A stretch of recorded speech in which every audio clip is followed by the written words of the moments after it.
Hola a todos, mi nombre es Mauricio Jara. Voy a hablar hoy día sobre introducción de malware. Am, esto más que una charla va a ser como dice el título, un workshop enfocado en, primero en un poco de teoría de cómo empezar el desarrollo de malware.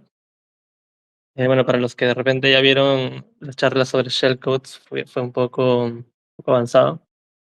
Entonces, un poco en esta oportunidad voy a mostrar em, mucho de lo que se necesita y algunos, obviamente, ejemplos enfocados a desarrollo para la construcción de malware.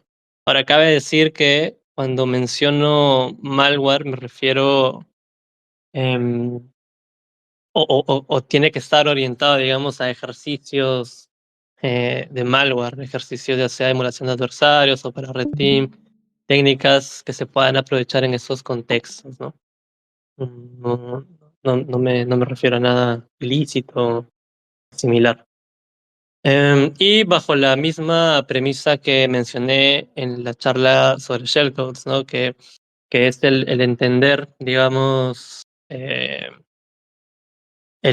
fondo de lo que estás haciendo, no tanto el resultado, ¿no? Porque cuando entiendes, esto ya lo dije antes, pero cuando entiendes, digamos, el núcleo de la operación que estás haciendo, o en evasión, por ejemplo, cuando estás tratando de evadir algo y entiendes qué estás tratando de evadir, es mucho más sencillo. Entonces, basada en esa lógica, está orientado este workshop que, bueno, es un poco es necesario o ha sido necesario, he tratado de hacerlo un poco más práctico, pero ha sido necesario igual incluir bastante teoría, porque no mucha, pero digamos que ciertos puntos, voy a pasarlo rápido igual, pero ciertos puntos que sí son importantes mencionarlos si es que estás empezando o quieres empezar en el desarrollo de malware. Pues digamos que, dicho eso, voy a dar una breve explicación, algunos puntos importantes sobre un poco de contexto. Ya después pasamos digamos, a desarrollar algo o a programar algo, ¿no? Entonces, bueno, es más o menos lo que voy a ver ahora, ¿no? Primero que nada, quiero aterrizar, digamos, cuál es la definición de malware, ¿no? Porque a veces se crea este mal concepto, ¿no? De que un malware tiene que ser necesariamente una pieza de código extremadamente compleja, hecha en assembly o de repente en C o con mucha complejidad alrededor, cuando en realidad no. Un software es un software con fines maliciosos. Y algo curioso sobre esto, un detalle importante, como no es una charla como tal, sino es un workshop, si tienen alguna pregunta en el camino o duda, me la pueden hacer de forma inmediata para ir mencionando. Pero en general es un software malicioso que la diferencia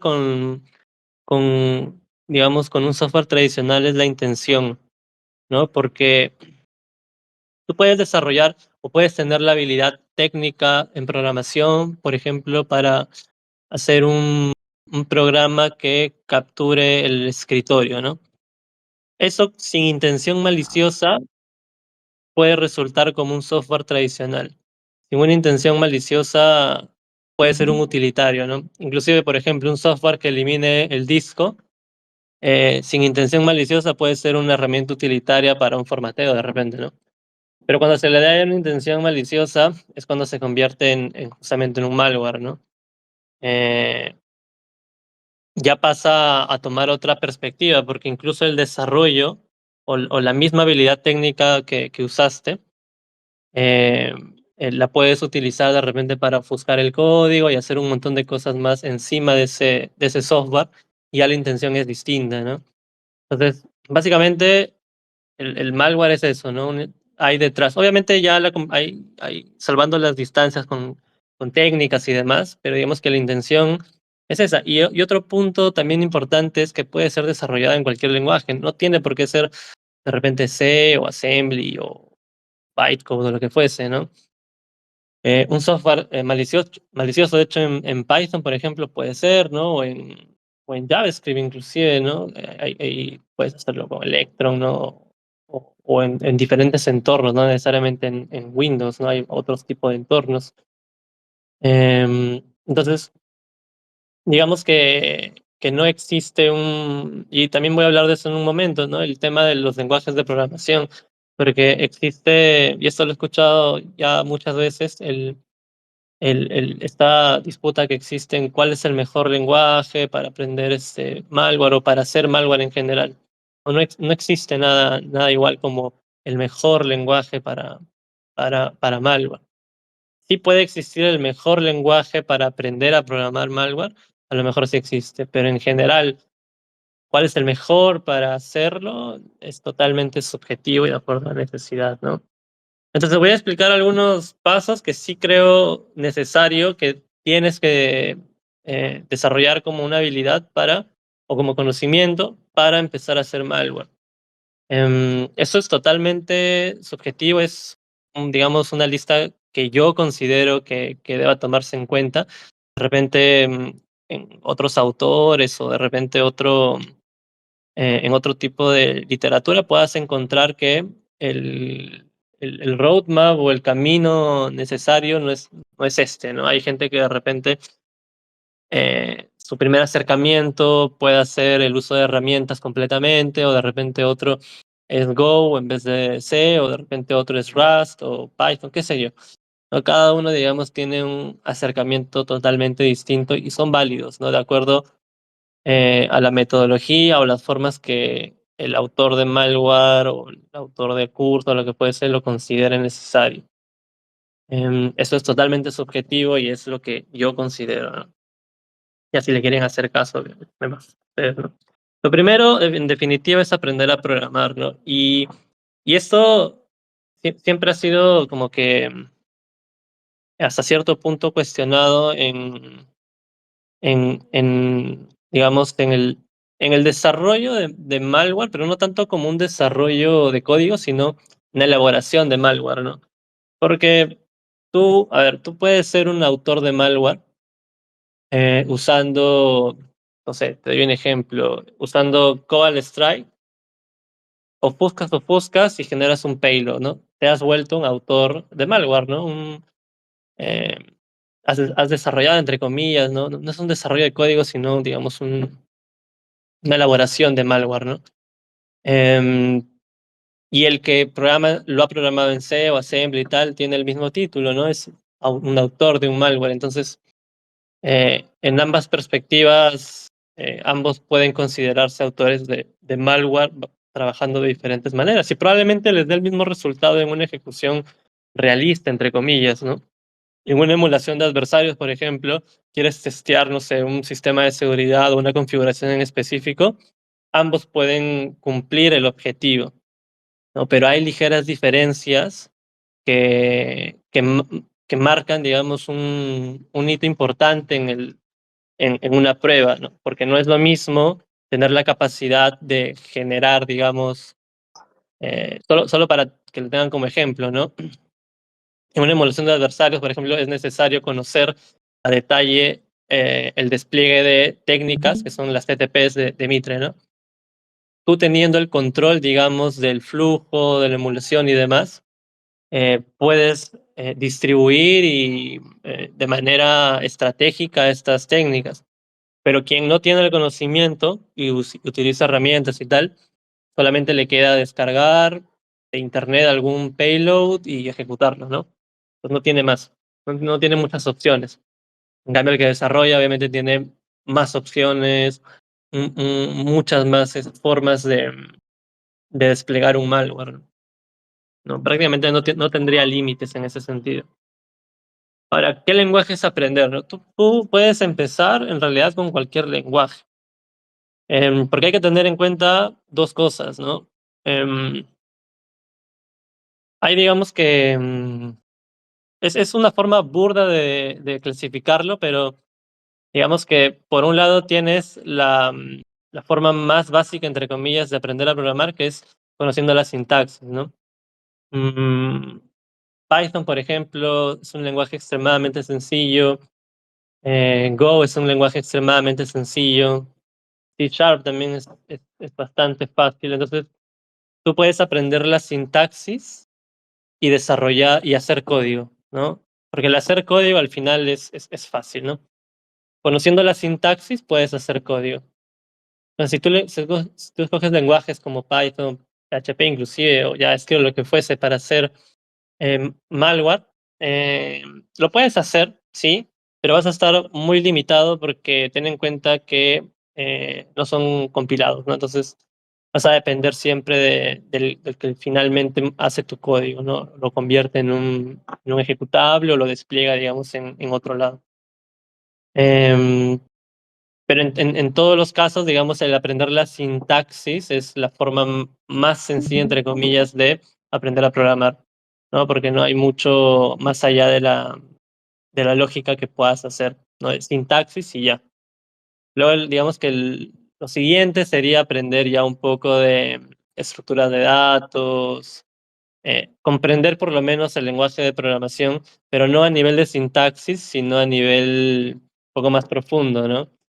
Saber, como ya decía, estructura de datos, manejar un poco el tema de la memoria, ¿no? Cómo se maneja la memoria, cómo los lenguajes internamente por ahí hacen el código, ¿no? Optimizaciones y demás. Y ya digamos, en un nivel mucho mayor, te podría decir inclusive que la capacidad de generar un software mucho más completo, con patrones de diseños, ¿no? Algo un poco más, que sea más integral y no tan individual como, programa esta técnica específicamente, sino que algo más completo, ¿no? Y en ese sentido, cualquier lenguaje, entre comillas, te puede servir, ¿no? Ahora, Go, Rust, C Sharp están de moda porque primero son de fácil uso, son lenguajes sencillos. Rust no tanto, pero digamos que se mantiene en esa línea de poca complicación. Cross-compile, obviamente, pero algunos son binarios de gran tamaño. Obviamente esto es totalmente, totalmente, digamos, debatible, ¿no? Tienes que evaluarlo porque tú puedes generar inclusive binarios de muy, muy, de un tamaño bastante pequeño o grande, no importa si la distribución de tu malware o la ejecución que vas a tener no afecta el tamaño, entonces puedes tenerlo, ¿no? Pero si quieres hacer, digamos, una shellcode, claro, hacerlo en Go es un poco como que, hacerlo en Rust es como que ya se complica un poco, ¿no? O en C Sharp, ¿no? Se complica bastante. Entonces, digamos que tienes que ver qué es lo que requieres. Yo normalmente, por ejemplo, utilizo Go si quiero algo que sea extremadamente rápido de desarrollar y tengo un control absoluto del equipo que voy a utilizar, ¿no? Entonces, digamos que es muy, muy fácil utilizarlo. Pero igual no quiero decir limitaciones, porque puedes hacer prácticamente todo lo que puedes hacer en C o C++ y tal. Em, pero sí que hay poco control con el código que se genera finalmente, ¿no? O sea, con el assembly o el bytecode que se genera. Digamos que no hay tanto control respecto a ello, ¿no? Pero con este C++, para mí creo que incluso C es el mejor lenguaje para empezar a hacer malware. Y esto es lo que creo yo. ¿Por qué? Porque una de las principales, digamos, habilidades que necesitas en un malware, o una de ellas, es el manejo de memoria, ¿no? Saber, eh, digamos, manipular la memoria para un montón de técnicas que existen. Entonces, el programar en C, que es programación funcional al final, te bota un código muy similar al assembly que va al final, ¿no? Que se ejecuta. Entonces, hacer la comparación es muy, muy sencillo. Es extremadamente sencillo. Para empezar, es muy útil porque te da, digamos, la herramienta del comprender, ¿no? Del entendimiento.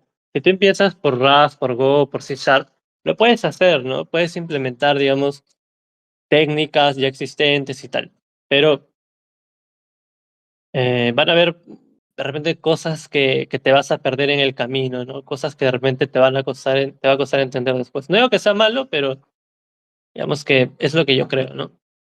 Em, sí, C++ es creo que un gran lenguaje para hacer malware. Creo que la mayoría de malwares incluso están en C++, y la razón es porque es como C, pero te permite un montón de cosas más, ¿no? Incluso ciertas ejecuciones en tiempo de compilación. El tema aquí está también que claro, con C, hacer reversing a un programa en C, ¿no? Por eso los malwares muy poco están en C, es porque es muy sencillo, ¿no? Es extremadamente sencillo. Es prácticamente el mismo código de C y cuando hace reversing. En cambio, C++ sí hay un poco más de complejidad, hay más formas de ofuscar, hay más formas de manipulación de un montón de cosas, ¿no? Incluso hasta más ordenado, te podría decir, que C. Pero, pero igual hay quienes detestan C++ porque tiene mucho para cosas muy simples. Pero bueno, en fin, hay una mayor manipulación de la memoria virtual. Y no es que sea mejor, sino que es más sencillo, mucho más sencillo. Los binarios son extremadamente pequeños, o sea, literal puedes hacer un binario muy, muy, muy pequeñito o programar como enseñé en la charla anterior de shellcodes, puedes hacer con C, muy sencillo shellcodes y tienes el control prácticamente de todos los bytecodes, ¿no? Entonces tienes un montón de beneficios. Pero es un poco más, digamos, complicado, entre comillas, para su desarrollo, ¿no? En realidad no es tan complicado, la gente como que le tiene un poco de miedo a C, pero bueno, C++ sí, porque sí es difícil, pero C en realidad no tiene mucha cosa y es extremadamente sencillo. Ahora, algunos malwares que han sido populares y sus lenguajes, ¿no? Por ejemplo, Go tiene estos que son malwares muy, muy, muy conocidos. C tiene o C++, bueno, con C++ tiene a WannaCry, a Conti, que también han sido ransomwares conocidos, ¿no? Rust, C Sharp tienen también bastantes malwares. Aquí lo importante está, lo importante a destacar es, han habido incluso malwares, o, y esto recuerdo que en alguna clase que di lo comenté, que em, el que puedas hacer tus propias shellcodes no quiere decir que inmediatamente vas a dejar de utilizar MSF Venom o algún otro, ¿no? Digamos, tienes que evaluar la necesidad y está bien conocer todo, ¿no? Cobalt Strike y tal, tal. No quiere decir que uno puede reemplazar a otro, sino que hay diferentes situaciones, ¿no? Hay momentos en los que vas a necesitar de repente Go, de repente en C++, en C Sharp, qué sé yo.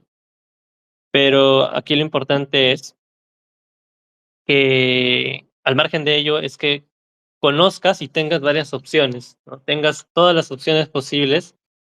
¿Por qué? Porque, por ejemplo, hay APTs que han utilizado Meterpreter o Cobalt Strike como un payload para infectar equipos, ¿no? Y hablamos de malwares con un desarrollo bastante complejo, pero claro, la diferencia aquí está, o la gran diferencia entre el script kiddie que usa MSF Venom para lanzar su malware con gente que probablemente ha manejado esto durante muchísimos años, es que entienden tan bien de repente y eso son suposiciones al final, pero entienden tan bien digamos, el malware y cómo se despliega, que un meterpreter no les es problema para una evasión de repente, ¿no? O de repente ni siquiera el objetivo tenía de red para evadir, ¿no? Un meterpreter era suficiente, entonces tiene que valorar ese contexto. No se debe descartar porque, ya está este shellcode, no voy a usar nunca más meterpreter. Tiene que, digamos, considerar todo ese tipo de cosas. Bueno, eso es solamente algunos malwares en el tiempo, esto no lo voy a comentar. Algo que sí quisiera comentar es que existen, por ejemplo, es un código de un ransomware que se llamaba Clop. Club creo que se llamaba. ¿Y qué pasaba con este ransomware? Creo que no me estoy equivocando, no recuerdo bien el nombre, pero estoy casi seguro que era Club. ¿Qué pasaba con este ransomware? Que infectó un montón de equipos porque además tenía un zero day, ¿no? Tenía una vulnerabilidad, creo que era de tipo SQLI, creo que no recuerdo bien, pero era una vulnerabilidad importante. Entonces, cuando tú revisas esto y además que los medios te dicen, sí, el ransomware afectó a 1 millón de empresas y tal, ¿no? Igual.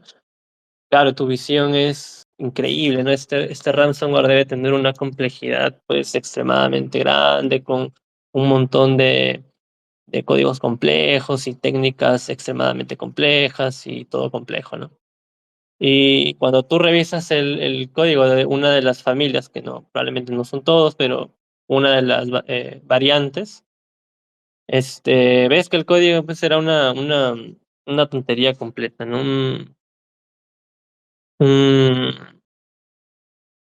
un código bastante principiante, que ni siquiera tenía, protección y que parecía que el código había sido copiado y pegado de algún otro lado, no tenía mayor dificultad. Entonces, claro, ahí tú te das cuenta de que, eh, no lo quiero decir así, pero probablemente ni se necesite ser un experto para hacer un ransomware tan complejo y tan dañino, ¿no? Entonces, con conocimientos probablemente básicos y tal sea más que suficiente. Ahora, hay algunos conceptos, ya vimos aprender a programar, ¿no? Es necesario que sepas programar, ya vieron que el nivel requerido tampoco es hasta donde quieras llegar tú prácticamente. Hay algunas cosas que sí tienes que saber, que son ya conceptos que solo tienes que leer, investigar y averiguar en donde sea, ¿no? Manejo de memoria, ¿no? Cómo el sistema operativo al que apuntas, imagino que Windows, cómo maneja la memoria, ¿no? Qué es el stack, cómo se genera, ¿no? Qué es el heap, todo eso, ¿no? Toda la información relacionada a cómo se gestiona la memoria en Windows, procesos, hilos, handlers, todo esto. El internas de Windows también, si quieres profundizar, WinAPI, que son las funciones, justo hablé de esto en la charla anterior. Todo lo que son las funciones de Windows, los PE files, ¿no? Que son los ejecutables, cuál es su estructura, sus cabeceras, cómo parsear esta información, y obviamente programación. Hay un libro que es el de Windows Internals. Ahí encuentras, creo que la gran parte de todo lo que he hablado lo encuentras ahí. Así que creo que en los 3 o 4 primeros capítulos está toda la información básica sobre Windows, ¿no? Entonces, así tienes que, digamos, como concepto manejarlo. De repente no ser un experto, pero por lo menos tener idea de lo que es, ¿no?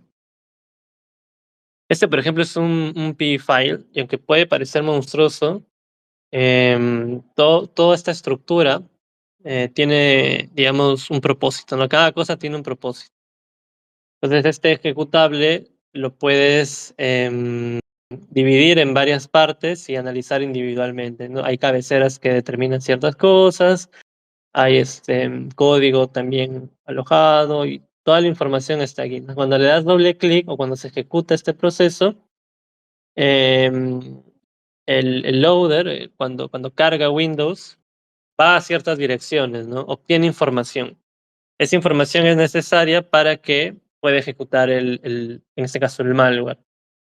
Y claro, en esa ejecución, tú puedes o modificar cosas, o variar cosas, o hacer, digamos, cambios que el Windows Loader a lo mejor no esperaba. Y bueno, hay un montón de técnicas alrededor de esto, pero la idea, digamos, es comprender la mayoría de cabeceras, de información que está en el PV file. ¿Por qué? Por ejemplo, es una inyección básica, ¿no? Tienes un injector.exe que lo que hace es enviar una shellcode usando el write process memory, ¿no? Si usas el resume thread es porque el hilo ha sido creado, pero no se está ejecutando, ¿no? Entonces, Para que tú aprendas a inyectarlo, en este caso en el SVC host, necesitas em, cargar un montón de elementos, es decir, es como si cargaras un PI file, pero en la memoria de otro proceso. Entonces necesitas obtener, ¿no? Lo que vimos también en la charla anterior de shellcodes, que tienes que obtener, digamos, la base donde te encuentras y demás, ¿no? Bueno, todo para hacer esta inyección nada más, por ejemplo, un process Hollowing, necesitas conocer la estructura de un PI file porque de otra manera no vas a poder hacerlo, ¿no? Un PI injection, que cargas el PI file directamente en una sección y luego lo levanta dinámicamente. Todo eso igual, necesitas saber cómo funciona un PI file, cómo funciona la memoria, qué es alojar memoria, ¿no? Dinámica, que es el heap, ¿no? Todo eso, si no lo manejas, si no lo dominas, difícilmente puedas hacer técnicas complejas, ¿no? Ahora, herramientas rápidamente. Una de las cosas que al principio no te va a pasar, pero con el tiempo vas a tener algo que es cuando desarrollas técnicas o cuando quieres probar una técnica y tal, y esta técnica tiene un nivel de complejidad alto, tiene un nivel de complejidad que escapa un poco de tu conocimiento, vas a tener que debaguear tus propios malwares en algunos casos, ¿no? O hacerle reversing para ver cómo lo está generando. Entonces necesitas toda esa información. Por eso, análisis de malware, por ejemplo, una de las cosas que puedes aprender también en paralelo a esto, o reversing, te puede ayudar a mejorar tus técnicas y hacer un montón de cosas más. Si quieres hacer, por ejemplo, ¿no? Estás probando una forma de resolución de syscalls ID, ¿no? Por decir algo. Ok, no es un proceso sencillo, tienes que debaguear muchísimo, tienes que estar testeando, digamos, un montón de procedimientos. Y si sabes debuguear, obviamente eso va a ser mucho más sencillo. Entonces, herramientas como WinDBE o AIDA o X64 DBE también sirven para que puedas debuguear. Ghidra, si quieres algo distinto para hacer reversing, ¿no? Exploradores de PI files, el PIVIR, que es el más conocido, o el CFF Explorer, que es otro también bastante popular, ¿no? Process Explorer también, para que leas, digamos, la memoria, los handles que se están creando, ¿no? Los hilos y demás. Para ver los procesos que se están creando, uno dentro de otro, cómo se está haciendo, etcétera. Entonces, todo esto, esas herramientas no son indispensables, pero sí te ayudan muchísimo y ayudaría si lo aprendes, ¿no? Ahora, recursos, rápidamente, revisar malwares desarrollados. De hecho, así fue como un poco empecé también, revisando código fuente de malware. Em, entonces revisaba las técnicas que ya existían, puedes revisar cómo se han construido, qué técnicas han utilizado. Algunas ya no funcionan hoy en día o son muy básicas, pero hay algunas que todavía siguen funcionando, ¿no? En React OS, esto ya hablé también, es un sistema operativo, una copia prácticamente de Windows, y aquí vas a encontrar funciones de Windows, un montón de cosas. Si quieres ir abajo, bajo nivel, por ejemplo, ¿no? Alguna función o reimplementar alguna función de Windows, puedes ir aquí, ver cómo está implementada, copiarlo e implementarlo tú directamente, ¿no? Y obviamente WinAPIs, que son las funciones de Windows. Digamos que todo esto es el contexto o el universo necesario para, para aprender. Ahora, sobre evasión, no voy a extenderme mucho porque no voy a hablar mucho de evasión ahora en estos workshops, sino más en el enfoque de desarrollo. Pero solo como un mapa, digamos, conceptual. Cuando tú haces malware, tienes que pensar en el análisis estático y en el dinámico. El estático es probablemente mucho más sencillo que el dinámico, que incluye antes de la ejecución. Y antes de la ejecución tienes que generar un código que no sea detectable. La mayoría de veces, a no ser que utilices payloads o shellcodes ya conocidos o copies y pegues de internet, pero difícilmente detecta algo si es que lo desarrollas tú mismo. Es muy difícil. Rara vez va a suceder. Sí, como ya dije, a menos que copies y pegues una gran porción de código o utilices una shellcode. El problema es el dinámico, ¿no? Porque en el dinámico es donde ocurre digamos, el problema con la detección, porque quieres inyectar un proceso, quieres hacer un montón de cosas. Pero como lo que dije al principio, ¿no? Tú tienes que pensar que existen, y esto ya no sé si lo he mencionado, pero los CDRs al final son software como cualquier otro, ¿no? Y aunque no parezca un software, te quiero que, si es que alguno ya sabe desarrollar, piense en lo difícil que es para un EDR detectar una actividad maliciosa. No es tan sencillo como uno pensaría de, sí, una inyección lo detecta, un tal técnica lo detecta. No, no es tan simple como detectarlo con una regla y ya. Hay un conjunto de elementos, hay un conjunto de cosas que determinan, basado en un montón de variables, si es o no malicioso. Digamos, una visión errónea que puedes tener es ir a priori a y bueno, y eso es un poco más complicado porque, por ejemplo, ¿no? Supongamos que yo quiero lo que decía al principio, ¿no? Tomar una captura y enviarlo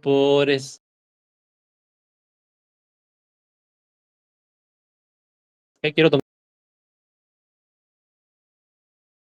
No puedes ir a priori a decir, sí, para evitar el dinámico voy a hacer que esta función sea dinámica y se inyecte un proceso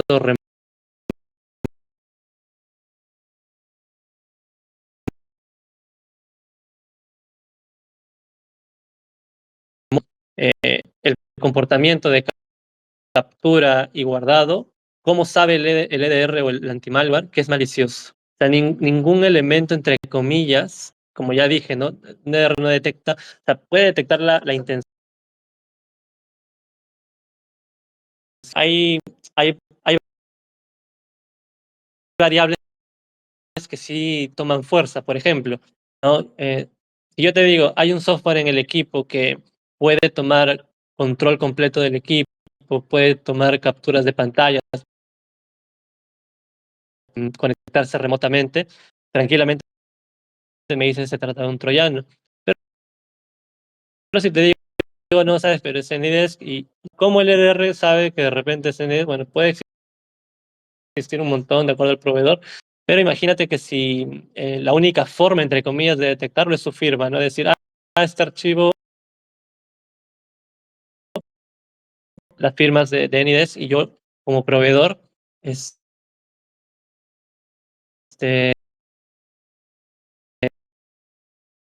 tal y cual. Y claro, es la única forma que Microsoft puede decir, esta intención, por más que las intenciones sean maliciosas, esa variable me dice que es benigno. Es un ejemplo, ojo, no es específicamente así, porque no sé cómo está configurado, pero es solo un ejemplo.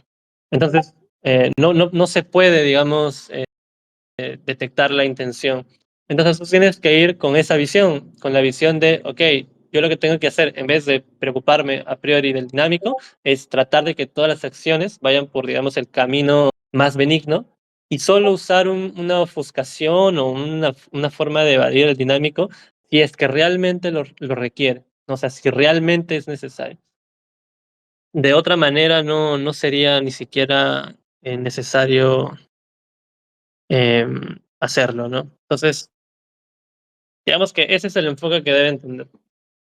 Hay un montón de cuestiones alrededor que, bueno, en algún otro momento lo mencionaré, pero digamos que tu visión debe ser, primero, tratar de hacer un malware funcional y antes de pensar en el dinámico, primero piensa en que tus acciones no son, es como cuando te pones nervioso sin haber hecho nada, ¿no? No puedes decirle al SDR, mira, estoy ofuscando, estoy haciendo esto, y, o sea, no sé si se entiende la analogía, pero tienes que ir con esa, el malware tiene que ir con esa confianza de, oye, no estoy haciendo nada malo, ¿no? Y obviamente lo está haciendo. Más o menos es la visión. Y algo de lo que tampoco se habla mucho y tal, es la arquitectura de malware, ¿no? Bueno, la información la he encontrado así en uno que otro libro, pero en general, si bien es cierto, cuando tú entras a internet y buscas un malware X o una técnica, encuentras eso, ¿no? Snippets que apuntan a una técnica específica, ¿no? Por ejemplo, ¿no? Encuentro, no sé, vamos a decir, un process injection y encuentro solamente el process injection, pero un malware no es solamente un process injection, ¿no? Un malware es un montón de otros pasos más. Entonces, esta composición es un poco complicada encontrarla, digamos, públicamente. La única forma es que, como ya dije, veas malwares o analices malware al reversing y revises toda la información que tiene dentro, ¿no? Y así más o menos te vas a ir dando cuenta de que existe un flujo. No, no es tan sencillo como, quiero un ransomware, ya, en mi main voy a poner el código de ransomware y ya está. No, hay un montón de consideraciones, ¿no? Que obviamente esto de repente puede ser bloqueante o qué pasa si se ejecuta en un USB, ¿no? Si se está ejecutando y saco el USB, ¿qué pasa, no? Entonces, o de repente el usuario lo elimina, ¿no? Hay un montón de cuestiones que el ransomware piensa. Y claro, hay un, hay varios ransomware que hacen de hecho es un mundo interesante porque hay mucha creatividad, ¿no? Por ejemplo, el ransomware, no recuerdo su nombre, pero es un antiguo, no recuerdo su nombre, pero por ejemplo, había un ransomware que tenía, y que no es el único, lo he visto en varios, que necesitaba, como caben, se tiene que copiar una ubicación segura y luego tiene que removerse el mismo, pero ya se copió en otro lado. De hecho, debes haber visto que a veces das doble clic cuando haces pruebas de malware, desaparece y se muere, ¿no? Y ya se ejecutó en otro lado del equipo.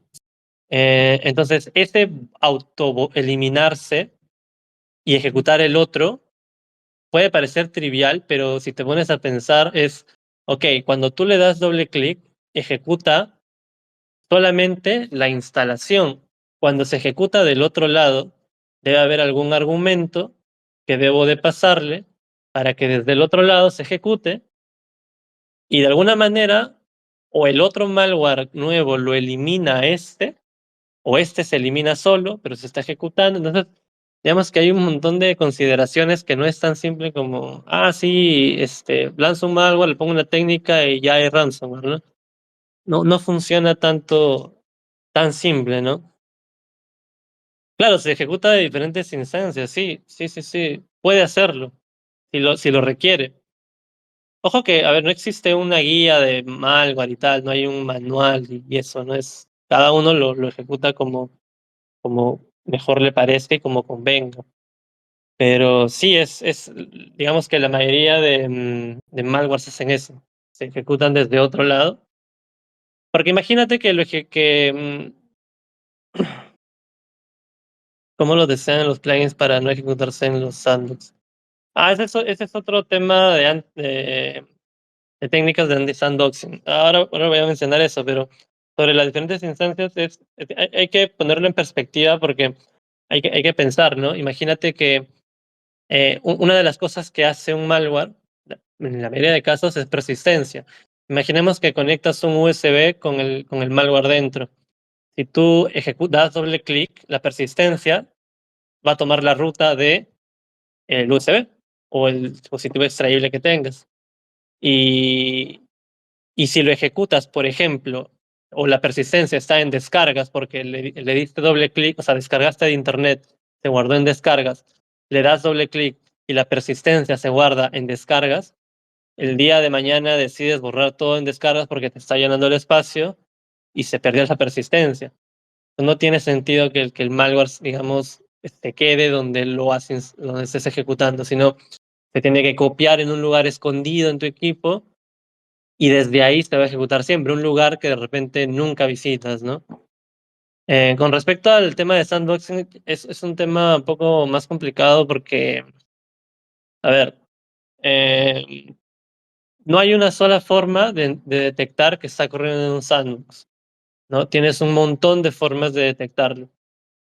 Y hay técnicas, por ejemplo, tan básicas como decir, no sé, solamente ejecutas si el equipo tiene, no sé, más de un núcleo o más de dos núcleos, porque si tiene menos, a lo mejor se trata de un equipo o emulado, un AnyRAN o tal.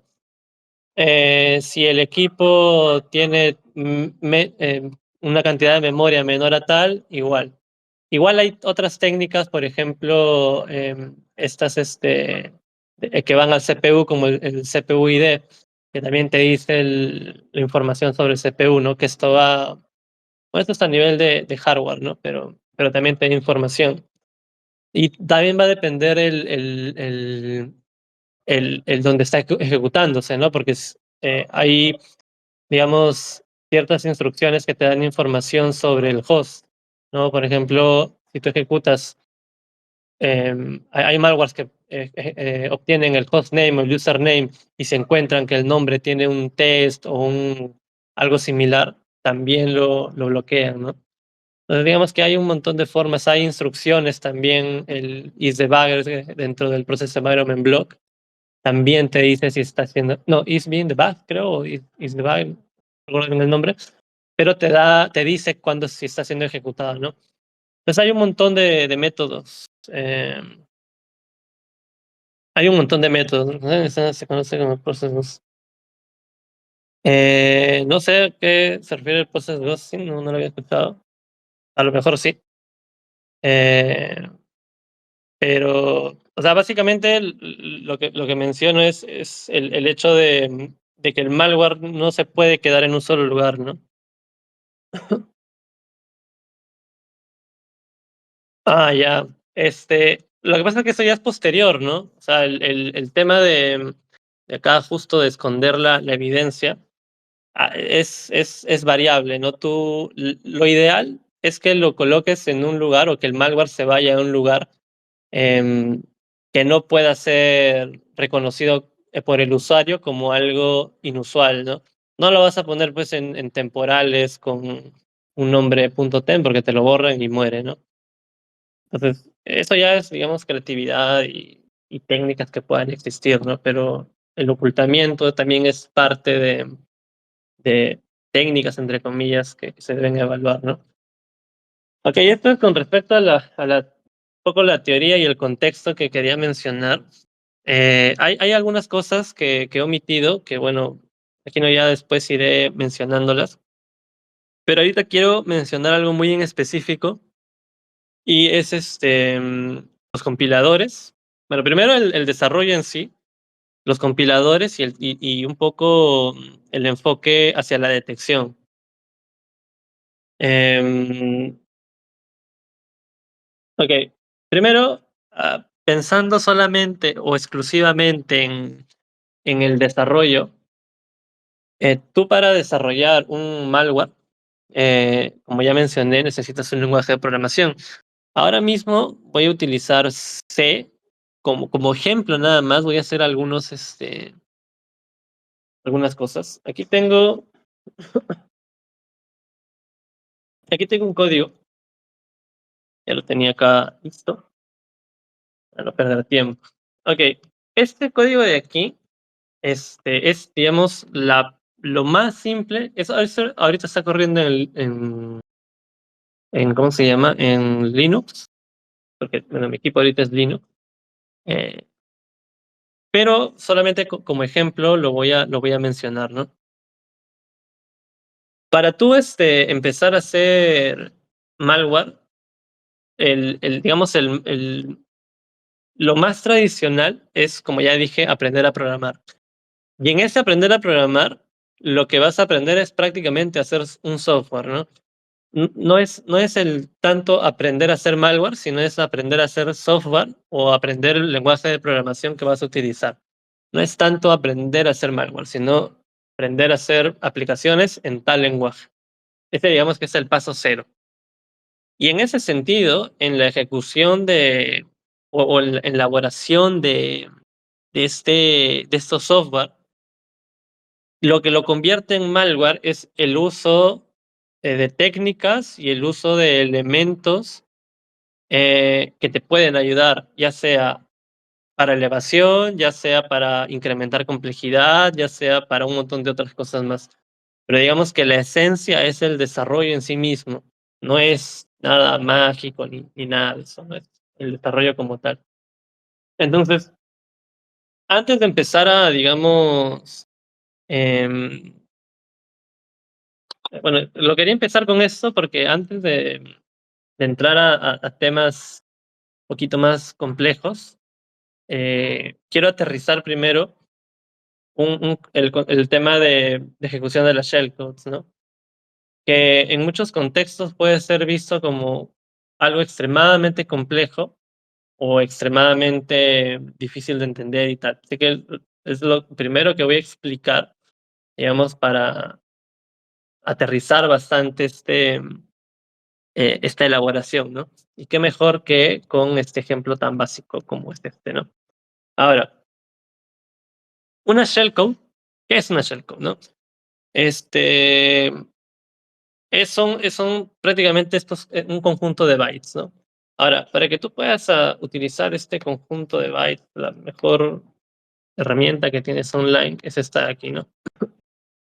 Aquí tú puedes, voy a aumentar acá, aquí tú puedes prácticamente programar un poquito de assembly, ¿no? Y no tienes ningún problema en generar el código en bytecode, ¿ok? Entonces, ese código o este bytecode se va a generar obviamente distinto de acuerdo a la arquitectura que tenga. Aquí, por ejemplo, el RAX no pertenece a la arquitectura 6.4, entonces me va a decir que no se puede mover. Y obviamente aquí sí me va a permitir. Ahora, cuando tú compiles esto, cabe decir, y esto ya creo que está de más decirlo, pero igual lo menciono, la arquitectura con la que se hace la shellcode tiene que coincidir con la arquitectura que, que has compilado, ¿no? O sea, tiene que haber o a donde apunta, mejor dicho. O tiene que haber, digamos, una concordancia en ese sentido. Ahora, ¿qué hace esta shellcode aquí? Esta es una 6.4 porque es en lo que voy a compilarlo. Y básicamente lo único que está haciendo es llevar dentro del registro RAX el número 1337 y luego le hace un ret. ¿Esto qué va a hacer? Que esto de aquí ahora mismo se encuentra, digamos, en el stack. De hecho, acá lo voy a compilar esto. T.c o ok, acá está. Object dump de test.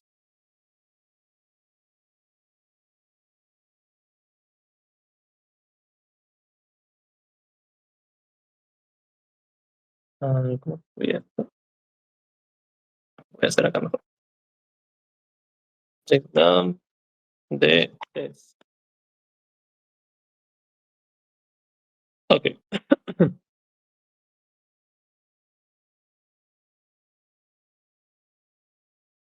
No, pero este es en data. No, esto se va a guardar en data.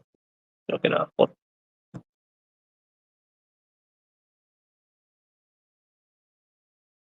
¿Cómo se veía el data? Mm,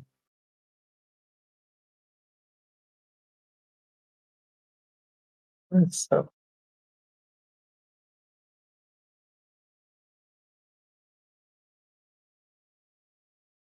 Ujú.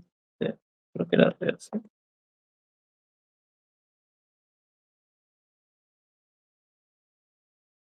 Espera un segundo.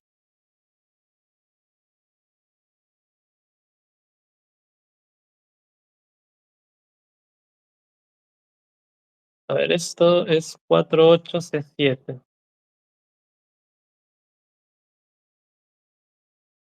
48C7. Ah, acá está.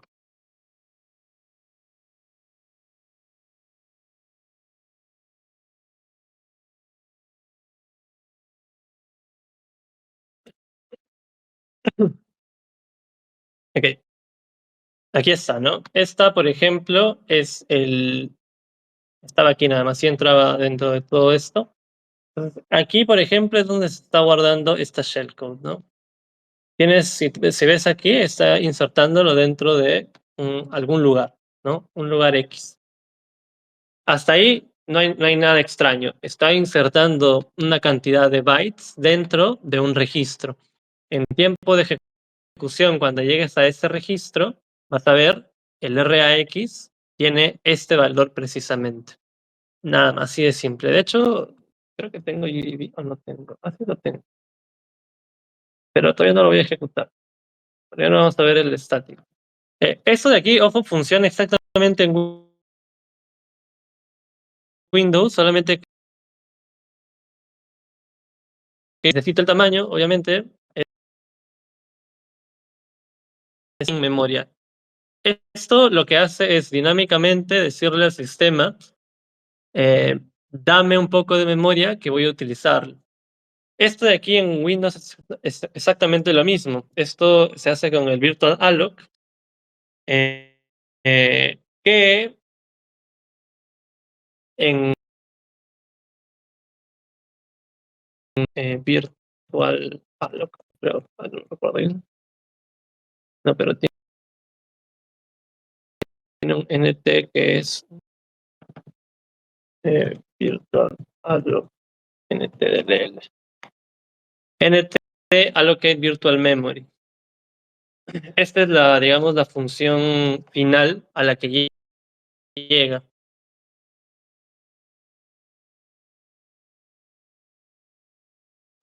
Esa es la función final a la que llega,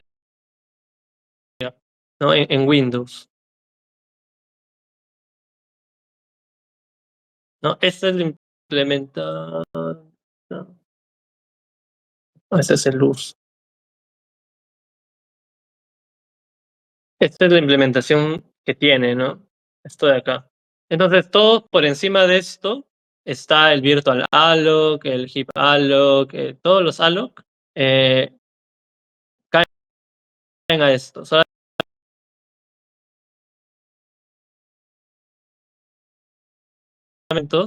que se construyen aquí, ¿no?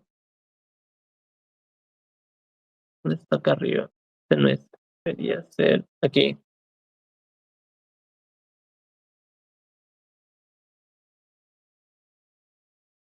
Entonces, todos estos argumentos, de acuerdo a lo que le pase aquí, va a construir todo esto, ¿no?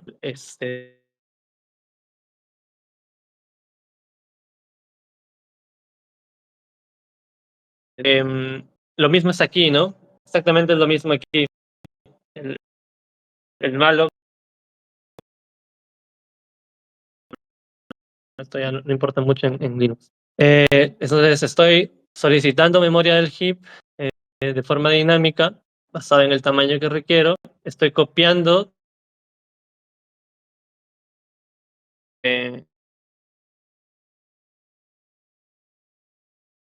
crear y en el tamaño correspondiente le doy los permisos necesarios y aquí lo que estoy haciendo ya es ejecutar la shellcode. Lo que hace esto, lo que está haciendo esto es, de hecho aquí lo vamos a ver, 20.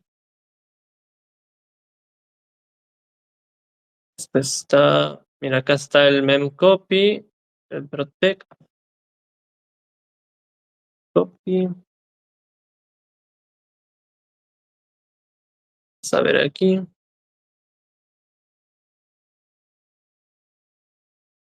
Aquí, por ejemplo, RDX, acá está.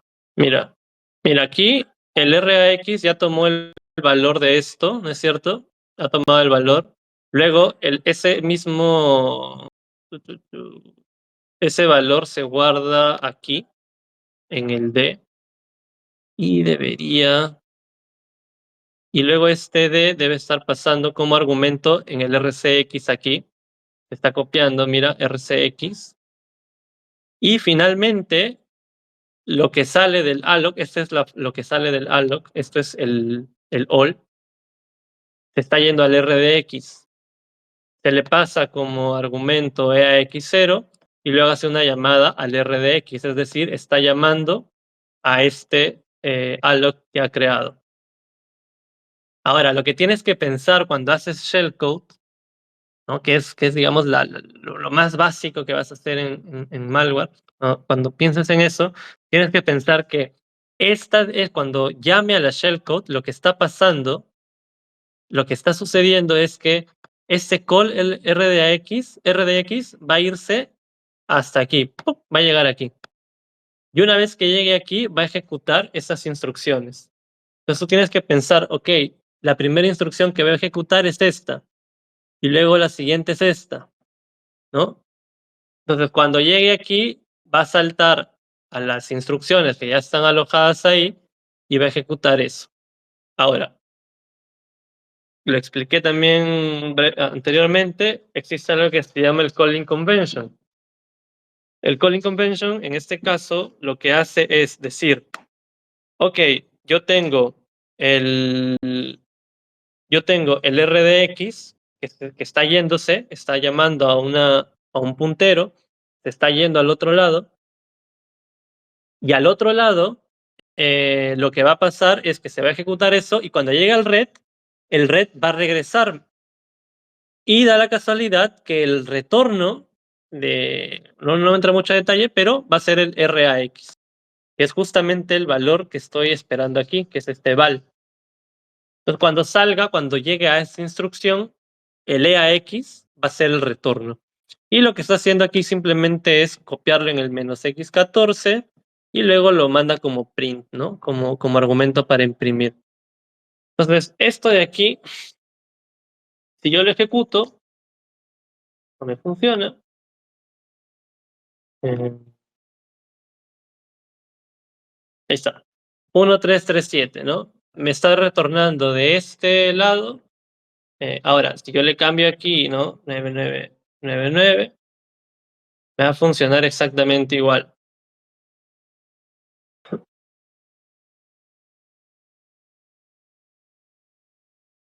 ¿no? Me debería funcionar exactamente igual. Ahí está, 999. Entonces, es básicamente todo el concepto de shellcode es esto de aquí. Todo lo que es shellcode y tal es exactamente esto que acabo de explicar. Solamente que en Windows hay ciertas características que cambian, ¿no? Por ejemplo, en vez del malloc, que también hay un malloc, pero en vez de ese normalmente utilizas el virtual alloc, que es el que te da la capacidad para poder escribir, decirle que ese espacio de memoria se va a escribir y también se va a ejecutar, ¿no? En vez del mprotect es el virtual protect, que si no le dices antes con el virtual alloc, le puedes decir ahí. Y la ejecución normalmente puede ser así, pero lo que normalmente se utiliza es el create thread, ¿no? Que es esta función que me permite ejecutar un nuevo hilo a partir del proceso en el que está. Entonces, es básicamente lo mismo. Es exactamente igual como funciona eh, en Windows. Ahora,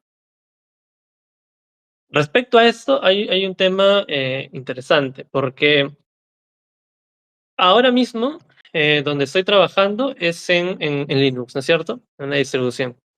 Ahora, cuando tú hagas esto, no va a haber, no va a afectar mucho el compilador que utilices, ¿no? No va a afectar mucho. Pero cada compilador, digamos, tiene una característica distinta o tiene una serie de características que hacen distinto al binario. de esto voy a entrar al detalle en otra oportunidad, pero digamos que hay ciertas características de cada compilador que cambia no solamente la forma de definir ciertas cosas, cambia ligeramente ciertas instrucciones, en la programación que haces, cambia ligeramente, y sobre todo cambia la forma en que te genera el binario. Y eso es algo a tener en consideración. ¿Por qué? Porque vamos a imaginar en este momento que yo aquí tengo el compilador para Windows, ¿no? Entonces puedo compilar esto en Windows, pero necesito hacerlo en formato de Windows, ¿no? Entonces voy a hacer un include y voy a importar el windows.h. Y aquí voy a poner stdio.h. Ahora, en vez bueno, puedo usar el malloc, el memcopy también. Voy a eliminar esto, voy a eliminar esto, voy a eliminar todo solamente para tener como ejemplo, ¿ya? Size de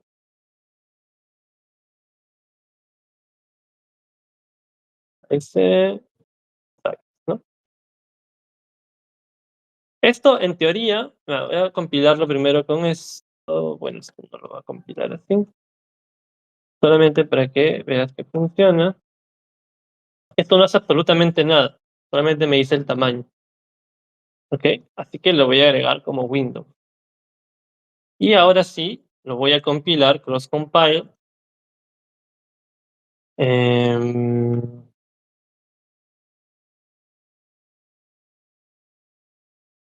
eh,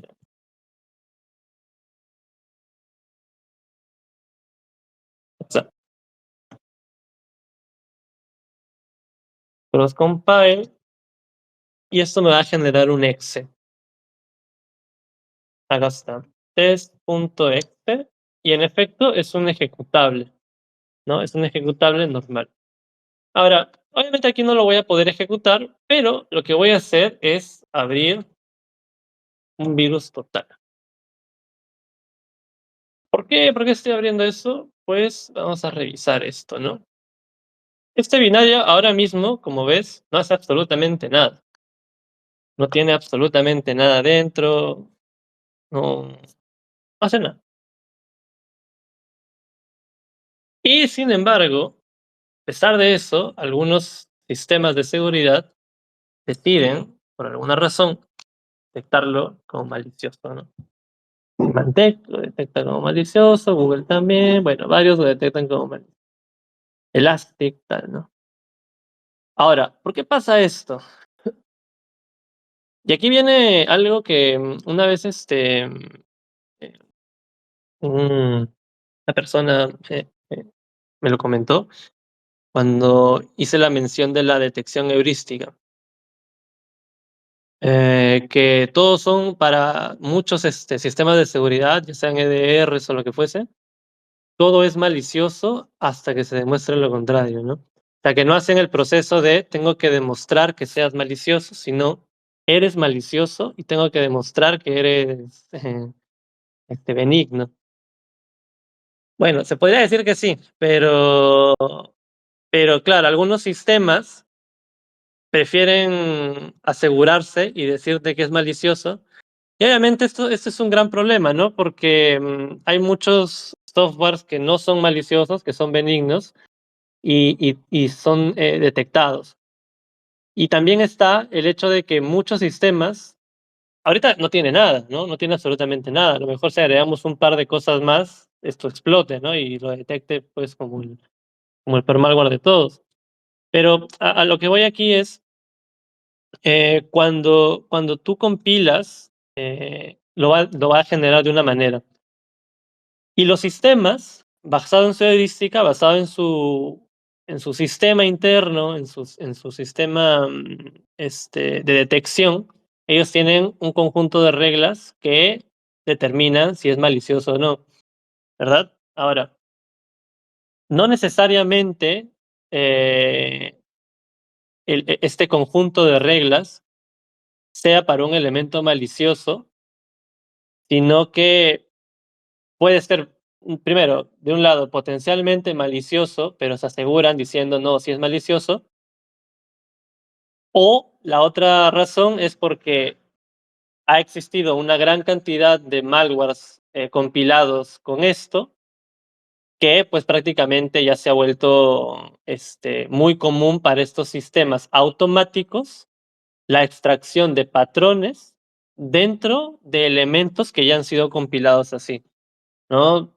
Por ejemplo, ¿no? Si yo tengo un sistema de detección automático en donde le paso 1 millón de binarios y ese millón, la mitad o más de la mitad, el 80% están compilados con esto y hay patrones repetitivos, muy probablemente los sistemas automatizados digan, ok, este patrón no sé de qué es, no tengo idea de qué sea, pero lo he encontrado en malwares. Te va para la base de datos, ¿no? Entonces, ahí se genera, digamos, la suspicacia, ¿no? Con los anti-malwares y tal.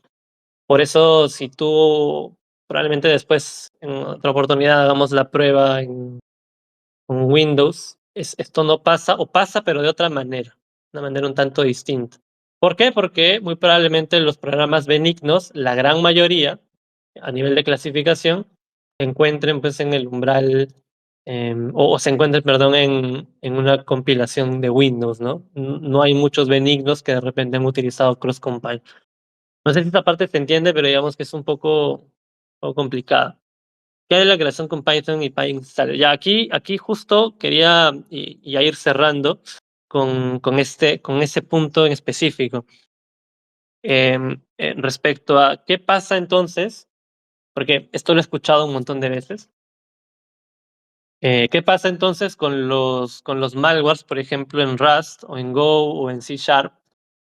Que, que en muchos de los casos tú programas algo mínimo, no lo detecta, pero por alguna extraña razón tienen la imperiosa necesidad de agregarle ofuscación a niveles inauditos cuando aún sin nada no detecta nada.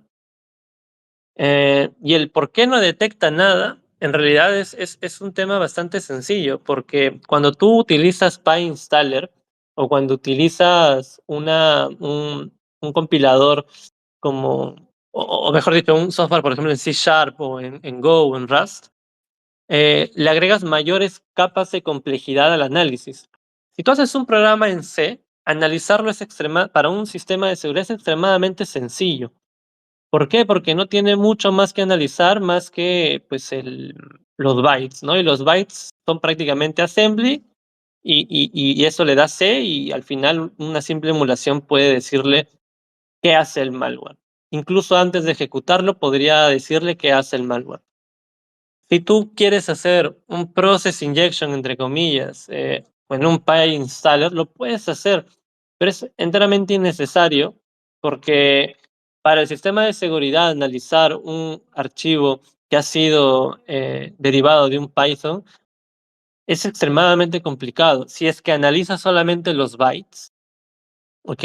O el bytecode, es extremadamente difícil, es extremadamente complicado. Eh, un sistema de emulación de código, por ejemplo, de un EDR o de un antivirus, no puede tomarse el tiempo de analizar, por ejemplo, un archivo en Go que pesa, no sé, 3 megas o 4 megas, analizar absolutamente todo el bytecode para finalmente determinar si es malicioso. No puede tomarse todo el tiempo porque incluso hay branches, hay un montón de variables, hay un montón de información y es casi imposible que un sistema pueda, digamos, computar toda la información, todas las posibilidades, las variables y tal, dentro de un sistema así. Es por eso que cuando haces algo en PyStaller o haces algo en un lenguaje como ese, no tengas muchas opciones si es que lo detecta, ¿no? Em, y si lo evade, pues no es por la ofuscación muchas veces o por el magnífico código que hay dentro tal, sino es porque simplemente es muy complejo para el EDR analizarlo. Y eso no quiere decir que esté mal, ¿no? Mejor, te ahorras muchos pasos. Pero te doy un ejemplo. Si lo haces con Python, lo haces con PyInstaller, te genera un ejecutable y lo detecta por algún una firma en específico o algo muy en específico de lo que estás haciendo, difícilmente vas a tener a ese nivel el control de modificar ese snippet o esa cantidad de bytes, ¿no? No, ¿cómo lo haces? No tienes el control porque están convirtiendo ese Python por ti en un ejecutable. Entonces no tienes, digamos, la capacidad para llegar tan abajo. Lo mismo está pasando con este MinGW, ¿no? Que es que compila ciertas cosas y puede detectarlo como malicioso. Entonces, ese era lo de hoy día. Más o menos, ¿cómo está tiempo, creo? Eso era lo que quería mostrarles hoy. Probablemente en próximas oportunidades profundice mucho más con este tema. Hay formas de compilar. No, difícilmente necesitas algún software muy en específico que sirva de intérprete en runtime. Es muy, muy complicado. Pero bueno, sí, igual si tienen dudas, la, eh, bueno, si hay un tiempo, si tienen alguna duda, me la pueden hacer ahora. Hola, hola, ¿me escuchas? Eh, sí, Este, tengo dos dudas más que nada. La primera sería sí, sí. relacionado a, ¿tú o cuánto tiempo consideras que es necesario profundizar en las bases para desarrollar un malware muy básico? O por malware, ¿qué se entiende? O sea, ¿qué tiene que hacer un malware para llamarse malware? Es que justo era lo que decía al principio. Ser un autor de malware puede ser inclusive generar un MSF Venom, ¿no? Un Meterpreter. Eso ya me convierte en un autor de malware. Esto de aquí que hice hace un segundo, cambiando esta shellcode por una shellcode de Cobalt Strike, ya me convierte en un autor de malware. Digamos que el qué tanto necesitas saber es un poco complicado de responder porque va a depender de qué tanto quieras hacer. Si tu necesidad es hacer, te doy un ejemplo, ¿no? Una prueba muy simple de una inyección, no necesitas saber más que eh, un poco de alojar memoria dinámica, entender por ahí la sintaxis del lenguaje que vas a utilizar, pero más allá de eso, Windows internals muy, muy básico, ¿no? Entonces no requieres de muchos conceptos. Si lo que quieres es tener la capacidad, por ejemplo, ¿no? Hay la disciplina de emulación de adversarios. Tú necesitas conocer muchísimo sobre el sistema. ¿Por qué? Porque tienes que implementar muchas TTPs, ¿no? Muchas técnicas de Mitre y cada técnica tiene una implementación distinta. Entonces necesitas conocer, por ejemplo, a nivel de encriptación, no solamente la ejecución tradicional con el WinAPI, sino muy probablemente ejecutarlo a nivel o de shellcode o defenderte con un process injection o con syscalls, etcétera, ¿no? Entonces va a depender al nivel que quieras llegar. En ese caso, sí vas a necesitar muchísimo más tiempo, ¿no? No te podría dar un tiempo en específico porque eso depende de cada uno y cómo asimile el conocimiento, ¿no? Pero digamos que va a depender mucho de hasta dónde quieras llegar. Claro, lo entiendo. Entonces, cualquiera puede ser un desarrollador de malware. Es que siento que la palabra desarrollador va referente a tú programarlo, ¿no crees? O bueno, eso es lo que creo. Claro, es que cualquiera puede ser desarrollador de malware, sí, sí, como lo que decía, ¿no? Imaginemos que aquí alguien sabe programar, no sé, en C Sharp, ¿no? Y ha desarrollado una herramienta que sirve para, no sé, cifrar archivos del disco, ¿no? Lo utiliza para proteger sus archivos, pero mañana decide que esto quiere ser un malware, ¿no? Lo que yo considero es que la misma intención de hacerlo malicioso ya lo convierte en un malware. Lo distribuyes, no sé, mandándoselo a alguien, se lo pasas por USB por alguien, pero ese cambio de intención ya lo convierte en un software malicioso, ¿no? Que nació de Aunque repente como aunque no un haga, utilitario. o sea, ¿se consideraría un software malicioso aunque no haga algo malicioso? No, no, no, no, es que sí hace algo malicioso en el sentido de que si tú lo ejecutas en tu equipo, por ejemplo, tú teniendo la llave y tal, es un utilitario para ti, pero la intención de mandárselo a alguien para que afecte su equipo, para que dañe su equipo, que esa es la intención maliciosa, ya lo convierte en un malware. No necesario, ¿por qué? Porque, por ejemplo, ¿no? Hay software benigno que lo utilizan los atacantes, justamente para aprovechar las características que tienen para hacer cosas delictivas, ¿no? Hay software, por ejemplo, el PCX creo que se llama, em, que en teoría, entre comillas, es benigno, ¿no? Pero es usado pues con fines. Así hay varios, ¿no? Eh, software, entonces, es, digamos, un poco la intención que tiene. Okey, entiendo. O sea, el más que nada la pregunta la hago referente a que, por ejemplo, he visto luego muchos comentarios de que quieren desarrollar malware, pero luego las bases como que no las tienen tan sustentadas, y lo que suelen muchos hacer, es pedirle a ChatGPT que le desarrolle algo, y ya con eso, pues, como que dan por hecho que, desarrollaron el malware ellos solos, cuando, pues, siento que no hay un entendimiento desde las bases, desde Eh, arrays, sí, sí, manipulación de memoria, etc, etc, funciones. sí entiendo tu punto de vista, pero yo también no estoy a favor de ello, pero lamentablemente es así, ¿no? Es como un desarrollador. Lo que pasa es que tú puedes hacer código y el hacer código ya te hace desarrollador. O como quieras llamarlo, ¿no? Byte coding o lo que fuese, ya estás haciendo. Entonces estás desarrollando, digamos, algo. Eh, yo también, no estoy a favor, digamos, de te doy un ejemplo, ¿no? Desarrollador de malware, he visto gente que se baja literalmente un framework, copia código de GitHub, lo modifica un poco, le pone la shellcode por ahí, le aplica una ofuscación en base 64, sin entender ni siquiera qué están tratando de evadir, lo compila y ya tiene un malware, ¿no? Es que es desarrollador de malware. Así, a mí no me gusta decirlo, pero es desarrollador de malware al final, ¿no? Con poco conocimiento o casi nulo, pero, pero lo ha desarrollado, ¿no? Entonces, ahora, si quieres ser más estricto en el sentido de solamente llamar desarrollador quien lo hace desde cero, completamente, entraremos en un tema más debatible porque ¿qué significa hacerlo desde cero? ¿No? Tengo que utilizar cero librerías. Si utilizo una librería, me convierto en alguien que no hace un desarrollo, sino reutiliza. Es un poco complicado, ¿no?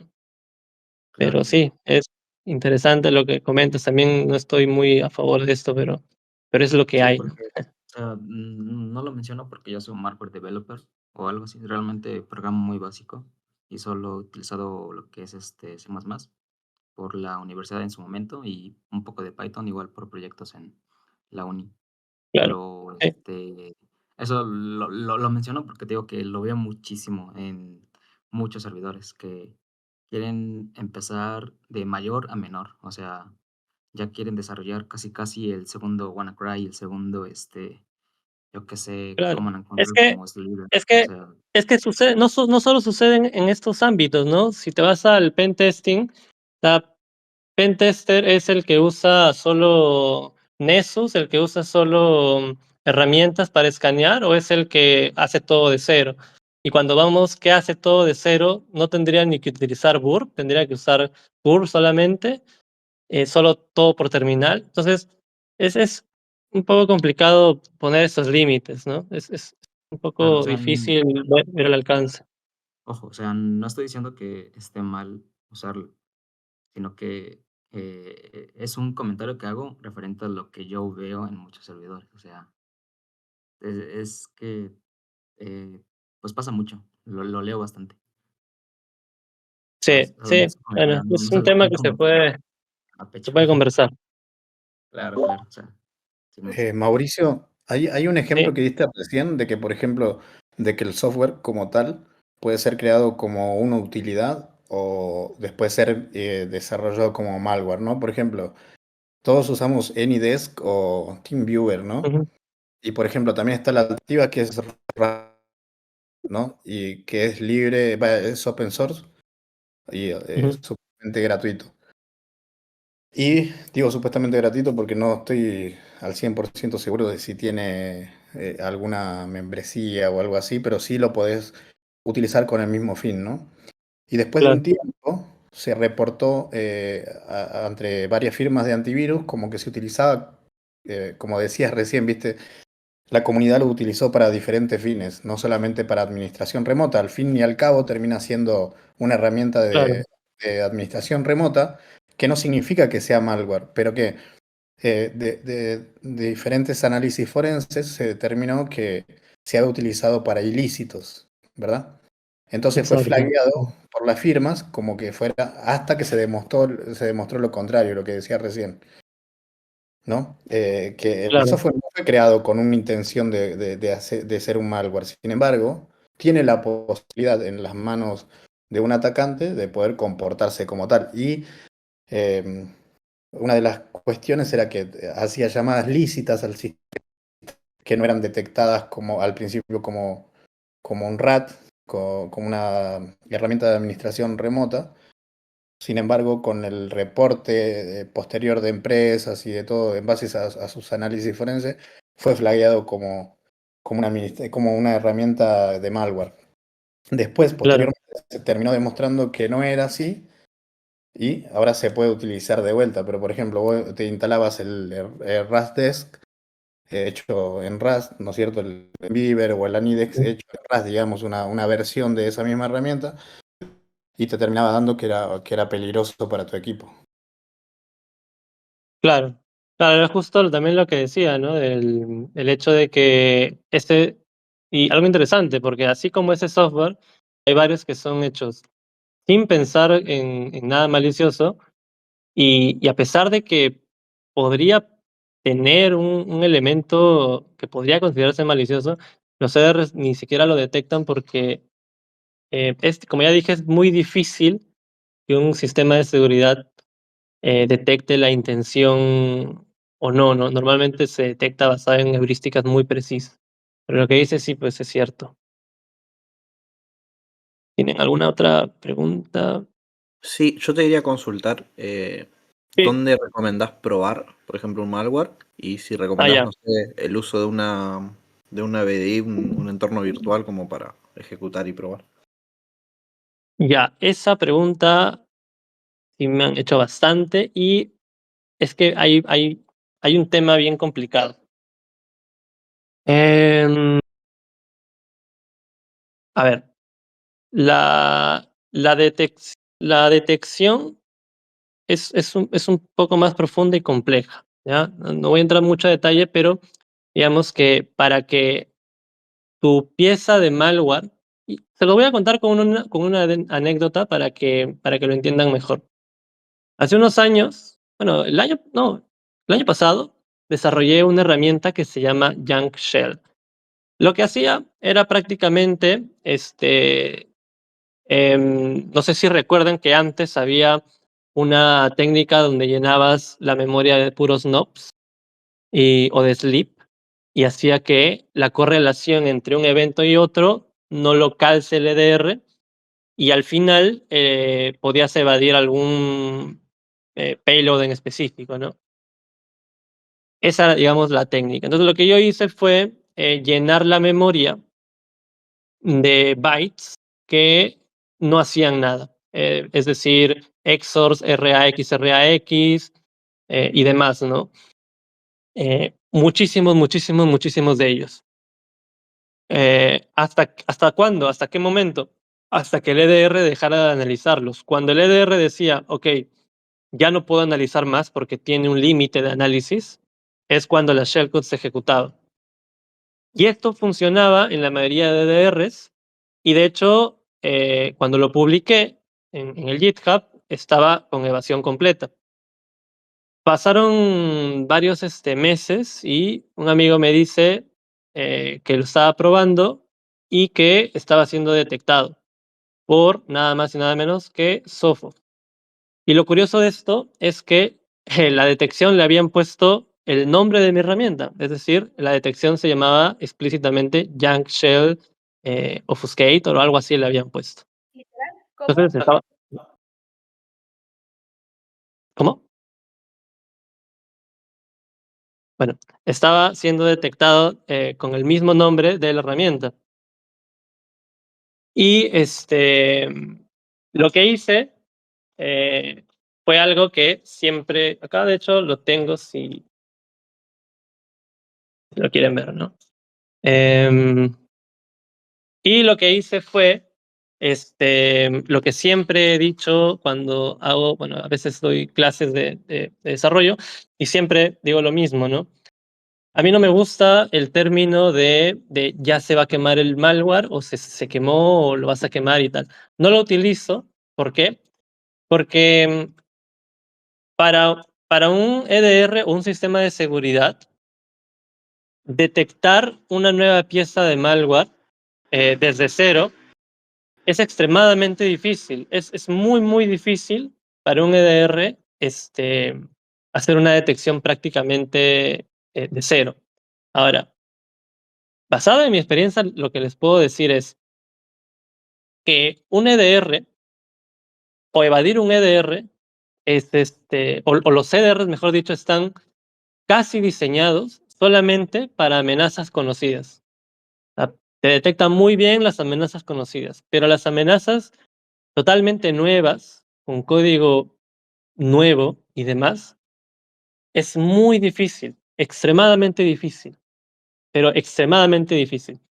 Y esto lo sé porque yo he probado varios, bueno, haciendo emulación de adversario, he probado bastantes CDRs en bastantes contextos, en diferentes empresas, y nunca he tenido problemas para evadirlos. Han habido sus complicaciones, sí, por aquí alguna que otra cosa lo detecta, pero siempre ha sido, digamos, satisfactorio. Y esto es porque a mi criterio, y esto es totalmente subjetivo, a mi criterio, em, el que se queme un malware es totalmente irrelevante, porque la única forma de que se te pueda quemar un malware solamente tiene dos formas. La primera es que hayas creado una técnica completamente desde cero, totalmente nueva, que absolutamente nadie más en el mundo la tiene, y das con la mala suerte de que esa técnica llegó a manos de un analista de un EDR y lamentablemente la mapeó dentro de sus sistemas y ahora sí la detecta. O la segunda es que nunca has vuelto a recompilar tu malware. Entonces, solamente en esos dos escenarios deberías preocuparte. Pero como ya dije al principio, si sabes desarrollarlo desde cero y sabes que la detección en la mayoría de casos es por firma o por simulación de código, ni siquiera te deberías de preocupar por subirlo a virus total y escanearlo y tal, porque es indistinto. Entonces, ¿cómo pruebo yo? Ya yendo al punto clave, ¿cómo pruebo yo? Lo que normalmente hago es, yo lo desarrollo como ya mencioné, a priori, es decir, no pienso en evasión, simplemente pienso primero en desarrollar algo estrictamente, entre comillas, benigno, o que mi intención sea benigna, trato de apuntar a eso, no trato al principio buscar inyecciones y un montón, no hago eso, simplemente lo desarrollo como si desarrollara cualquier software. Eso es lo primero.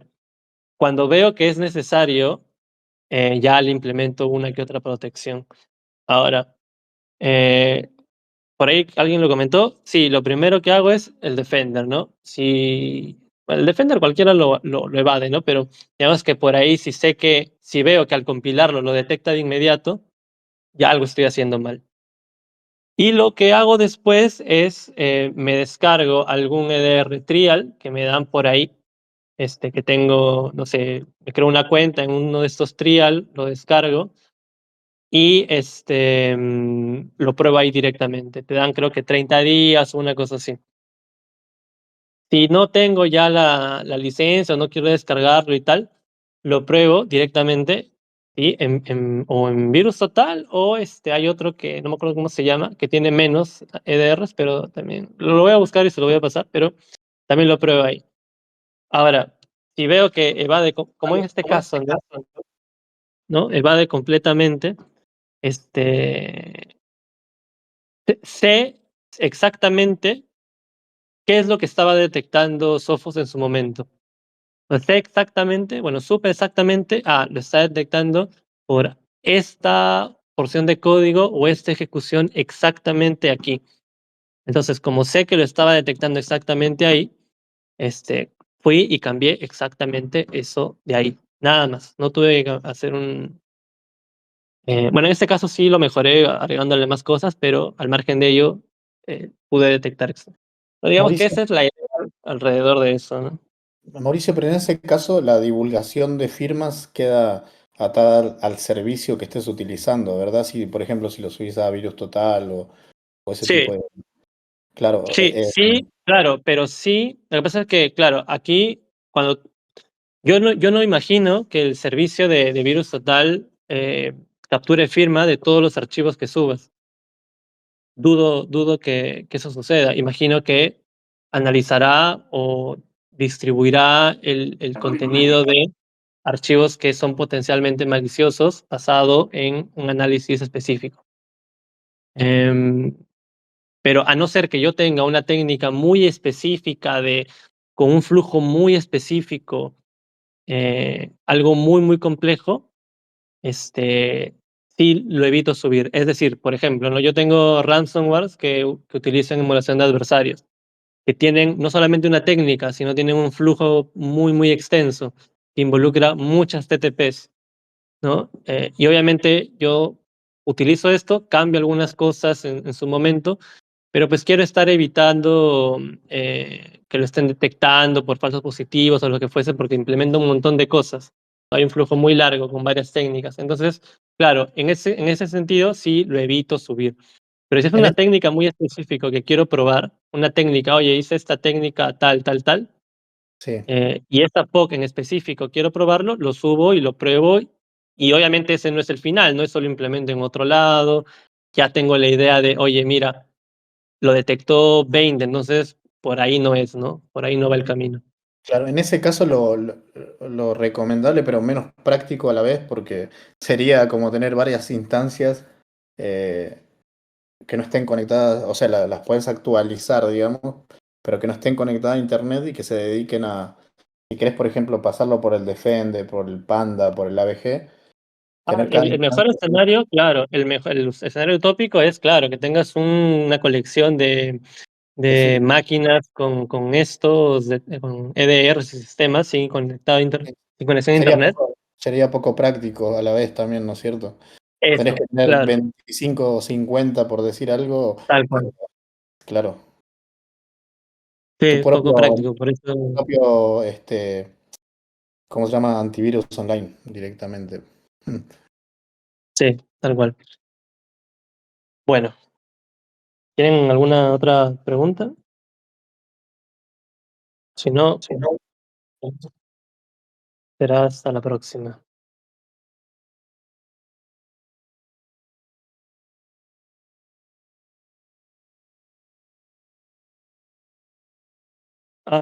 Bueno, las voy a compartir y ahí se las pasarán.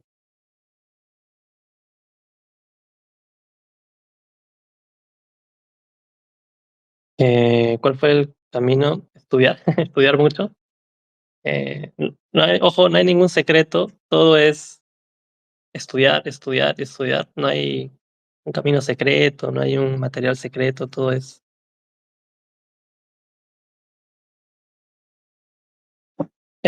Nada, no hay materiales secretos, todo está en internet, busquen y de ahí sacarán todo. Bueno,